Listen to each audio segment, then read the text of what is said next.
નમસ્કાર દોસ્તો, વિડીયોમાં ફરી એક વખત તમારું સ્વાગત છે। જે રીતે ભારતીય જનતા પાર્ટી લોકસભા ચુનાવની અંદર 240 કે 41 સીટની અંદર સમેટાઈ ગઈ, ત્યારે અંધભક્તોની તો ઊંઘ હરામ થઈ ગઈ છે। કારણ કે 400 પ્લસના નારાઓ લગાવ્યા હતા। 400 પ્લસના નારા લગાવ્યા બાદ પણ જો 300 સીટ પણ ન આવે, અરે 300 સીટની ક્યાં વાત કરો છો? ફક્ત ભારતીય જનતા પાર્ટીની આપણે ગણીએ તો 250 પણ પાર નથી થઈ। ત્યારે ભારતીય જનતા પાર્ટીની અને એમના અંધભક્તોની ઊંઘ હરામ થઈ ગઈ છે। હવે ગઠબંધનની સરકાર બનાવવા જઈ રહ્યા છે।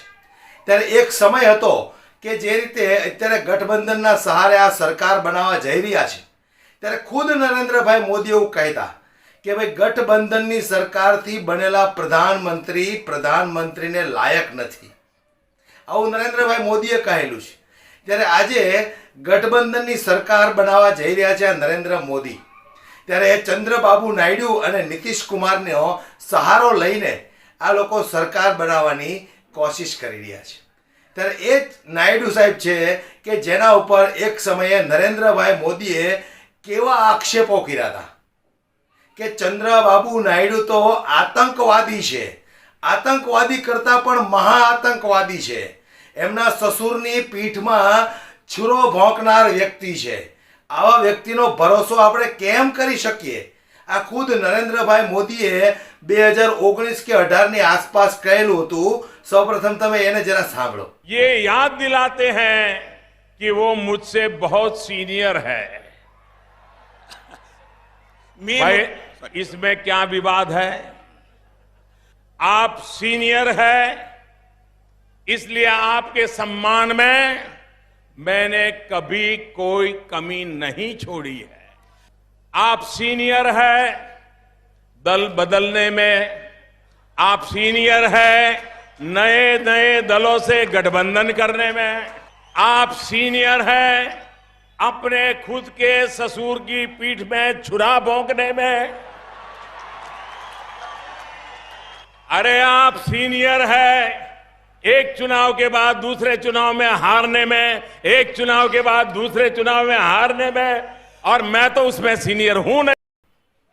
તો નરેન્દ્રભાઈ મોદીને હું કહેવા માંગુ છું કે તમે જે વ્યક્તિને આતંકવાદી કહેતા હતા, મુસ્લિમોને આરક્ષણ આપવાની વાત કરતા હતા કે આ એ જ લોકો છે કે જે મુસ્લિમોને આરક્ષણ આપશે, હિન્દુઓનું આરક્ષણ છીનવીને ડોક્ટર બાબા સાહેબ આંબેડકરે જે આરક્ષણ બનાવ્યું છે એ આરક્ષણ છીનવીને આ લોકો મુસ્લિમને આપી દેશે, આવા પ્રહારો કર્યા હતા।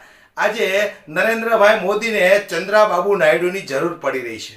તો હવે વિચાર તમારે કરવાનો છે કે કોણ છે અસલી પપ્પુ? અમારે ત્યાં ગુજરાતીમાં તો એક કહાવત છે કે ગરજ પડે ત્યારે ગધેડાને પણ બાપ કહેવો પડે। અહીંયા ભારતીય જનતા પાર્ટીની કંઈક એવી જ હાલત છે। નીતિશ કુમારને પણ ઘણી બધી વખત આક્ષેપો કરીને કીધું છે કે ભાઈ જે લોકો દલ બદલું હોય એનાથી ક્યારેય સરકાર ન ચાલે। તો આજે એ જ દલ બદલુઓના સહારે તમારે તમારી સરકાર બનાવવાની છે। નરેન્દ્રભાઈ મોદીને મારે કહેવું છે કે કેટલી વખત તમે થૂકશો અને કેટલી વખત તમે ચાટશો? અહીંયા કંઈક એવું જ સ્પષ્ટ દેખાઈ રહ્યું છે।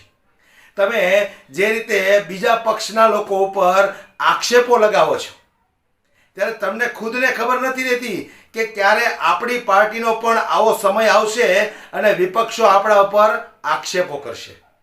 તમે ઇન્ડિયા ગઠબંધનની સરકારને તમે ઇન્ડી ગઠબંધન કહીને બોલાવો છો। તમે દેશના પ્રધાનમંત્રી હતા, આજે તો પ્રધાનમંત્રી છો નહીં, આજે તો તમે રાજીનામું આપી દીધું છે એટલે તમે પ્રધાનમંત્રી તો છો નહીં। હવે જ્યારે તમે શપથવિધિ લ્યો ત્યાર પછી પ્રધાનમંત્રી બનો અથવા તમારી પાર્ટી કોઈ બીજા વ્યક્તિને પ્રધાનમંત્રી બનાવે તો પણ કંઈ નવાઈની વાત ન કહેવાય। કારણ કે જે રીતે નરેન્દ્રભાઈ મોદીએ છેલ્લે લોકસભા 2024ની ચૂંટણીની અંદર જે ભાષણો કર્યા એ ભાષણોથી જનતા ત્રસ્ત થઈ ગઈ, કંટાળી ગઈ એ ભાષણોથી કે ભાઈ કોંગ્રેસની સરકાર આવશે તો તમારા ગળામાંથી મંગલસૂત્રો વયા જશે, તમારી પાસે 2 ભેંસો હશે તો 1 ભેંસ વહી જશે, હિન્દુ મુસ્લિમ રામ મંદિર, આવા અસંખ્ય વાહિયાત ભાષણોથી જનતા હવે ત્રસ્ત થઈ ગઈ છે। ત્યારે મારે ખાસ કહેવું છે કે જે રીતે તમે રામ મંદિરની વાતો કરતા હતા, ખૂબ મોટી મોટી વાતો કરીને જનતાને ભરમાવાની કોશિશ કરતા હતા, એ જ રામ જન્મભૂમિની જનતાએ ભારતીય જનતા પાર્ટીને એક સીટ પણ શા માટે ના આપી? કારણ કે એ લોકો ઓળખી ગયા છે, નરેન્દ્રભાઈના જૂઠને એ લોકો ઓળખી ગયા છે. ત્યારે આજે ચંદ્રાબાબુને તમારે ગઠબંધનમાં લઈ અને તમારે સરકાર બનાવી છે. ત્યારે એક સમયે જે રીતે ચંદ્રાબાબુને તમે આતંકવાદી કહીને બોલાવતા હતા, વિચાર કરો દોસ્તો તમે કે ગરજ પડે ત્યારે ગધેડાને પણ બાપ કહેવો પડે, એવી જ આજે ઘટના કંઈક ભારતીય જનતા પાર્ટી સાથે થઈ રહી છે. વિચાર કરવા જેવી વસ્તુ છે. એક સમય હતો કે જ્યારે નરેન્દ્રભાઈ મોદીની એટલી લોકચાહના હતી. આજે જે રીતે નરેન્દ્રભાઈ મોદી 1.5 લાખ મતથી જીત્યા છે, 1.5 લાખની લીડથી જે રીતે નરેન્દ્રભાઈ મોદી જીત્યા છે, એના ઉપરથી સ્પષ્ટ એવું સાબિત થઈ શકે કે ભાઈ ભારત દેશની અંદર હવે નરેન્દ્ર મોદીની લોકચાહના ઘટી ગઈ છે. જેને આ લોકો પપ્પુ કહીને બોલાવતા હતા, એવા જ રાહુલ ગાંધી 3.5 લાખ કરતા વધારે વોટથી જીતા છે. વિચાર કરો તમે, હવે કોણ છે અસલી પપ્પુ? હું દેશની જનતાને પૂછવા માંગુ છું કે અસલી પપ્પુ કોણ છે? 15 વર્ષના શાસન દરમિયાન 12 વર્ષ જે મુખ્યમંત્રી રહ્યા, 15 વર્ષ સુધી જેમણે વડાપ્રધાનનું પદ ભોગવ્યું, એવા વ્યક્તિ 1.5 લાખની લીડથી જીતે તો એના માટે તો ખૂબ શર્મનાક વાત કહેવાય. એ વ્યક્તિને જો આટલી બધી લોકચાહના હોય તો મારા મત પ્રમાણે તો એ વ્યક્તિને કમસે કમ 7 કે 8 લાખની લીડથી જીતીને બતાવવું પડે, જો આટલી લોકચાહના ખરેખર તમારી હોય તો. પણ આજે સાબિત થઈ ગયું કે નરેન્દ્રભાઈ મોદીનો જે વિદેશમાં ડંકો વાગતો હતો એ ફક્ત ગોદી મીડિયા વગાડતી હતી. જે રીતે વિદેશની અંદર નરેન્દ્રભાઈનો ડંકો વાગતો હતો એ ગોદી મીડિયા વગાડતી હતી. બાકી ખરેખર નરેન્દ્રભાઈ મોદીનો ડંકો કેવો વાગે છે એ આ ચૂંટણીના પરિણામમાં ખબર પડી ગઈ કે 15 વર્ષથી જે વ્યક્તિ વડાપ્રધાનનું પદ ભોગવતા હોય એ વ્યક્તિ ફક્ત 1.5 લાખમાં સમેટાઈ જાય, 1.5 લાખની લીડથી જીતી શકે. એમના દિગ્ગજ નેતાઓ 5-5, 7-7 લાખની લીડોથી જીત્યા છે. વિચાર તો કરો તમે, આ નરેન્દ્રભાઈની લોકચાહના છે. વિચાર કરવા જેવી વસ્તુ છે દોસ્ત.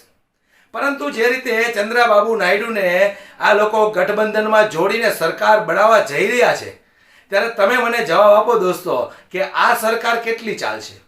જે એક સમયે ચંદ્રાબાબુને આતંકવાદી કહેતા હતા, આજે એ જ આતંકવાદીને લઈને આ લોકો સરકાર બનાવવા જઈ રહ્યા છે. વિચાર કરવા જેવી વસ્તુ છે. જે રીતે કોંગ્રેસ ઉપર નરેન્દ્રભાઈ મોદી વારંવાર પ્રહાર કરતા હતા કે ભાઈ કોંગ્રેસની સરકાર બનશે તો એના વડાપ્રધાન કેવા હશે? એક વર્ષ આ પક્ષનો વડાપ્રધાન, બીજા વર્ષે આ પક્ષનો વડાપ્રધાન, ત્રીજા વર્ષે આ પક્ષનો વડાપ્રધાન, તો આવી રીતે દેશ કેવી રીતે ચાલશે? તો હું નરેન્દ્રભાઈ મોદીને પૂછવા માંગુ છું કે તમે જે લોકોને આતંકવાદી કહો છો એનો જ સહારો લઈને આજે તમે સરકાર બનાવવા જઈ રહ્યા છો, તો આ રીતે દેશ કઈ રીતે ચાલશે? તમારી જે કઈ રાય હોય એ દોસ્તો મને કોમેન્ટ બોક્સમાં જણાવજો કે નરેન્દ્રભાઈ મોદી જેને આતંકવાદી કહેતા હતા, આતંકવાદી કરતા પણ ભયંકર આતંકવાદી જે વ્યક્તિને કહ્યું હતું એ વ્યક્તિને લઈને આ સરકાર બનાવવા જઈ રહ્યા છે. તો આ સરકાર કેટલો સમય ચાલશે? તમારી શું રાય છે મને કોમેન્ટ બોક્સમાં દોસ્તો જરૂરથી જણાવજો. આજના વિડીયોમાં બસ આટલું જ. જય